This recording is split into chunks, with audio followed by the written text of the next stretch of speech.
طبعا طبعا المروحه مولعه والصدر وقعت البطاريه والمنفل. الكلام ده كله كان بسبب المروحه. صاحبها يعني مش هنقول مهمل لان هو ما كانش يعني ايه. هو قال لك كده كده اسيبها تجيب لحد اخرها ولما تبوظ ابقى اغيرها، تجيب لحد اخرها ولما تبوظ ابقى اغيرها. السلام عليكم. يا جماعه دي عربيه رينو ميجان 2. تمام، كانت 2009. كانت معانا امبارح بالليل الساعه 12 ونص. طبعا جت بالليل. طبعا طبعا المروحه مولعه والصدر وقعت البطاريه والمنفل. الكلام ده كله كان بسبب المروحه. المروحه دي صوتها خشن جدا. تمام. صاحبها يعني مش هنقول مهمل لان هو ما كانش يعني ايه. هو قال لك كده كده اسيبها تجيب لحد اخرها ولما تبوظ ابقى اغيرها. فرغم ان هو كان معاه واحده ورا استيراد.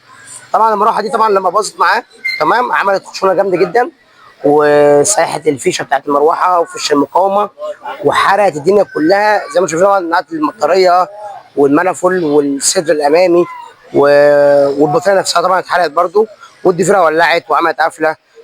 طبعا احنا خلصناها امبارح بالليل الساعه 3 بالليل الحمد لله يعني بفضل الله، ودورناها والمفروض صاحبها يجي يستلمها.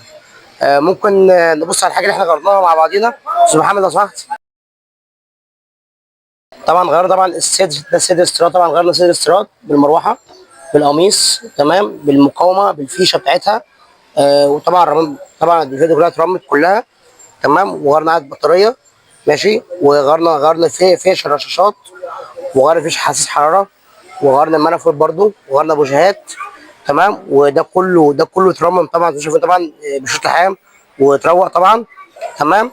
وان شاء الله هندور كده وربنا يسهل. بسم الله الرحمن الرحيم. طبعا دارت معانا بس ما شاء الله كويس طبعا الحمد لله يعني. هو حتى صاحبها حتى ما كانش مصدق ان احنا خلصنا امبارح بالليل. هو كان مستغرب جدا تمام. فالحمد لله خلصنا ودورناها. وبرده المشكله كلها يا جماعه بننصح ان موضوع المروحه لما بتبقى فيها خشونه يستحسن نغيرها بسرعه، علشان دي لما بتقفش منها المروحه تمام. اول حاجه ممكن تولع في الضفيره، ثاني حاجه عدم تشغيلها بيخلي العربيه تسخن معاك وتجيب جوان وش سلندر تمام.